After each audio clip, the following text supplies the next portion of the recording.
आप या आपके घर वाले अगर स्टॉक मार्केट को फॉलो करते हैं तो कई मूवीज या वेब सीरीज में ये सीन तो जरूर ही देखा होगा, जहां पहले बीएससी के बिडिंग रिंग में बोलियां लगाई जाती थीं। पहले के समय में ब्रोकर्स को फोन किया जाता था जो ट्रेडिंग रिंग में चीख चीख कर अपने ऑर्डर सुनाते थे, या घर वालों से मेल्स के थ्रू शेयर सर्टिफिकेट मिलने की कहानियां सुनी होंगी, जो या तो जाली होता था या फिर चोरी हो जाता था या फिर रहस्यमय तरीके से खो जाता था। या फिर आपने अपने घर वालों से ये जरूर सुना होगा कि उन्होंने कभी शेयर मार्केट में निवेश ही नहीं किया क्योंकि उनको ये काफी जोखिम भरा लगता था। 1990 के दशक में यह कोई असामान्य बात नहीं थी। फिजिकल शेयर सर्टिफिकेट्स में गड़बड़ियां होती थी, ब्रोकर्स गायब हो जाते थे और हर्षद मेहता जैसे लोग इसी केओस में अपना पैसा बनाते थे। इसीलिए सरकार ने इसको ठीक करने का फैसला लिया। आप विश्वास नहीं करेंगे, लेकिन कुछ लोगों ने वेस्टर्न घाट्स में सभी पेपर शेयर सर्टिफिकेट्स को स्टोर करने के लिए एक विशाल तिजोरी बनाने का सुझाव दिया, लेकिन इसमें बहुत सारा रुपया खर्च होता। उसी समय एक बहुत ही जबरदस्त कॉन्सेप्ट सामने आया जिसका नाम था डीमेटेरियलाइजेशन ऑफ शेयर्स। इससे पेपर शेयर को डिजिटल एंटिटीज में बदला जा सकता था। बेसिकली अगर हम बात करें तो उन्हें लॉकर्स में नहीं बल्कि कंप्यूटर्स में स्टोर किया जा सकता था। 1996 में हमारा देश अपनी सिक्योरिटीज को डीमेटेरियलाइज करने वाला पहला देश बना। लेकिन कैसे? इसके लिए आपको एनएसडीएल को धन्यवाद देना होगा। नमस्कार दोस्तों, मेरा नाम है दीपक झा और स्वागत है आप सभी का मेरे चैनल स्टॉक टॉक पे।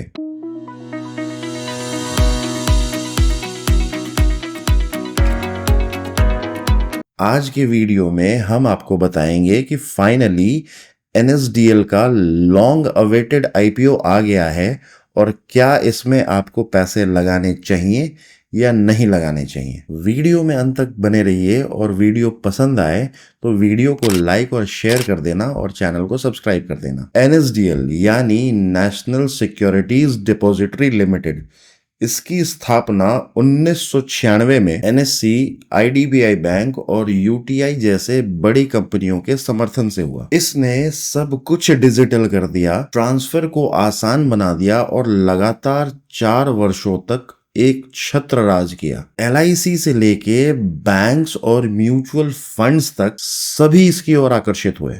फिर 1999 में बीएससी ने इसका एक चैलेंजर लॉन्च किया जिसका नाम था सीडीएसएल, और बस इसी तरह भारत का डिपॉजिटरी स्पेस डुओपोली में बदल गया। लेकिन तब तक एनएसडीएल अपनी स्थिति मजबूत कर चुका था। उसने हाई वैल्यू इंस्टीट्यूशनल क्लाइंट्स को अपने साथ जोड़ लिया, ज्यादा एसेट्स अपने पास रख लिए और भारत के स्टॉक मार्केट इंफ्रास्ट्रक्चर में अपनी जगह पक्की कर ली। और यह जानने के लिए कि उसने ये कैसे किया, आपको एनएसडीएल के बिजनेस पे नजर डालना होगा। मूलतः एनएसडीएल अपने स्टॉक्स और बॉन्ड्स को डिजिटल रूप में रखता है। जब आप ये इंस्ट्रूमेंट्स खरीदते या बेचते हैं तो स्मूथ एसेट सर्विसिंग सुनिश्चित करता है और कंपनियों को डीमैट रूप में शेयर इशू करने के लिए सक्षम बनाता है। लेकिन समय के साथ इसका विकास हुआ और आज इसके कारोबार के 3 प्रमुख भाग हैं। पहला है डिपॉजिटरी सर्विसेज, जो इनका ब्रेड एंड बटर है। कंपनियों और ब्रोकरेज फर्म से उनके शेयर मेंटेन करने के लिए चार्ज लेना, शेयर ट्रांसफर करने के लिए transaction charges, IPO facilitation fees और बहुत कुछ, ये इसके प्रमुख काम है। दूसरा है बैंकिंग सर्विसेज। जी हाँ, एनएसडीएल अपनी subsidiary NSDL payments bank limited के माध्यम से एक पेमेंट बैंक भी चलाता है जिसे 2018 में लॉन्च किया गया था। और तीसरा है database services. NSDL database management limited KYC verification, insurance repositories और नेशनल स्किल रजिस्ट्री का संचालन करता है। अब दिलचस्प बात यह है कि सीडीएसएल ने कुछ वर्षों में एनएसडीएल के मार्केट शेयर को कम कर दिया है, फिर भी एसेट वैल्यू के मामले में एनएसडीएल का अपर हैंड है। इसे और भी बेहतर तरीके से समझने के लिए मार्च 2000 2025 तक एनएसडीएल के अकाउंट्स में डीमैट रूप में 464 ट्रिलियन रुपए वैल्यू की सिक्योरिटीज थी, यानी कि सीडीएसएल के 71 ट्रिलियन रुपए के मुकाबले में 6 गुना ज्यादा। लेकिन सीडीएसएल के पास ज्यादा डीमैट अकाउंट्स हैं। और अगर आप सोच रहे हैं कि ऐसा क्यों है,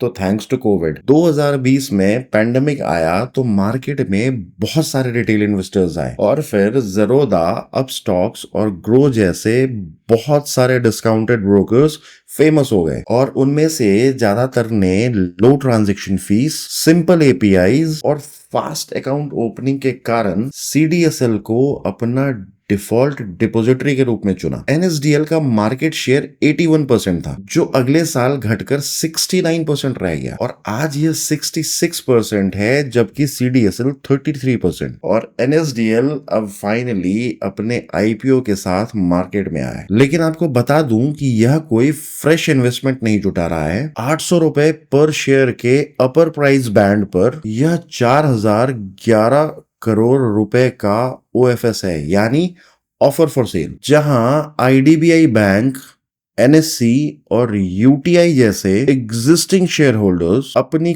कुछ हिस्सेदारी बेच रहे हैं। एनएसडीएल को इसका 1 रुपया नहीं मिलेगा। और अब ये बड़ा सवाल आता है कि क्या आपको इसके आईपीओ के लिए सब्सक्राइब करना चाहिए? पहली नजर में देखें तो एनएसडीएल एक क्लासिक बिजनेस की तरह नजर आता है। इसके 29 साल की लेगेसी, खरबों डॉलर की कस्टडी और हाईली रेगुलेटेड डुओपोली है। लेकिन यह बिजनेस 90 के दशक की तुलना में अब बदल गया है। फाइनेंशियल ईयर 2025 में डिपॉजिटरी सेवाओं ने एनएसडीएल के रेवेन्यू का मात्र 43% बनाया। सबसे बड़ा हिस्सा यानी 50% इसकी बैंकिंग सर्विसेज से आया और एनडीएमएल ने 6.3% का कंट्रीब्यूशन किया। अब आप को ये एक अच्छा डाइवर्सिफिकेशन लग सकता है, लेकिन ऐसा है नहीं, क्योंकि बैंकिंग से रेवेन्यू में 50% की वृद्धि होती है, लेकिन मुनाफे में इसका योगदान मात्र 1% का है। वहीं डिपॉजिटरी सर्विसेज रेवेन्यू में केवल 43% का योगदान देते हैं, लेकिन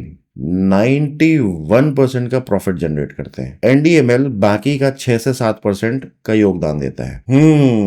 अब आपके दिमाग में एक सवाल आएगा कि पेमेंट सेगमेंट से इतना कम प्रॉफिट क्यों आता है? क्योंकि पेमेंट बैंक कम मार्जिन वाले, कैपिटल इंटेंसिव होते हैं और उनको फिनटेक से कंपटीशन का सामना करना पड़ता है, जैसे कि एयरटेल पेमेंट्स बैंक और पेटीएम पेमेंट्स बैंक। और जब आप सेगमेंटल ऑपरेटिंग प्रॉफिट मार्जिन पर नजर डालेंगे तो यह और भी स्पष्ट हो जाएगा। एनएसडीएल 50% ऑपरेटिंग प्रॉफिट मार्जिन पे काम करता है, एनडीएमएल 32% ऑपरेटिंग प्रॉफिट मार्जिन पे काम करता है और एनपीबीएल मात्र 0.5% ऑपरेटिंग प्रॉफिट मार्जिन पे काम करता है। इसीलिए अगर आप एनएसडीएल पे बेट लगा रहे हैं तो इसका मतलब है कि आप इसके कोर डिपॉजिटरी पे बेट लगा रहे हैं। अच्छी खबर यह है कि एनएसडीएल अभी भी मजबूत है। पिछले 7 सालों में स्टैंडअलोन डिपॉजिटरी का रेवेन्यू 17% सीएजीआर से बढ़ा है और प्रॉफिट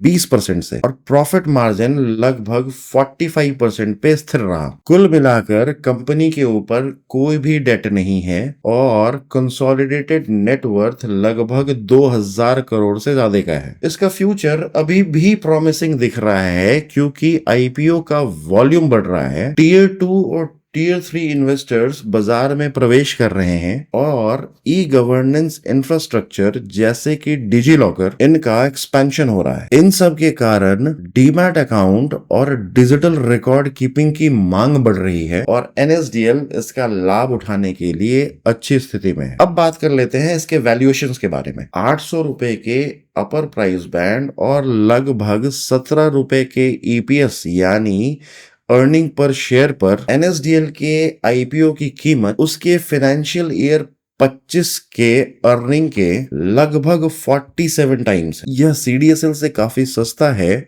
जिसका पीई 68 है। लेकिन बात यह है कि सीडीएसएल का कारोबार कमजोर है। यह पूरी तरीके से डिपॉजिटरी स्पेस पे फोकस्ड है और रिटेल क्षेत्र में तेजी से आगे बढ़ रहा है। इसीलिए जब आप इस बात को ध्यान में रखते हैं तो दोनों के बीच वैल्यूएशन का अंतर ज्यादा बड़ा नहीं दिखता है। तो एनएसडीएल का आईपीओ सही है या नहीं, यह कुछ बड़े बेट्स पे निर्भर करता है। क्या यह एनडीएमएल का विस्तार कर सकता है और भारत के फॉर्मलाइजेशन वेव का लाभ उठा सकता है? क्या यह अपनी बैंकिंग को कॉस्ट सेंटर से ग्रोथ लीवर बना सकता है? और सबसे इंपॉर्टेंट बात कि क्या यह इंस्टीट्यूशनल स्पेस में अपनी पकड़ बनाए रख सकता है, जबकि सीडीएसएल इसका रिटेल मार्केट शेयर हड़पता जा रहा है। आपको ये जरूर याद रखना होगा कि आईपीओ का एक भी पैसा एनएसडीएल के कारोबार में वापस नहीं जा रहा है, जिसका मतलब है कि भारत के तेजी से बढ़ते हुए कैपिटल मार्केट्स में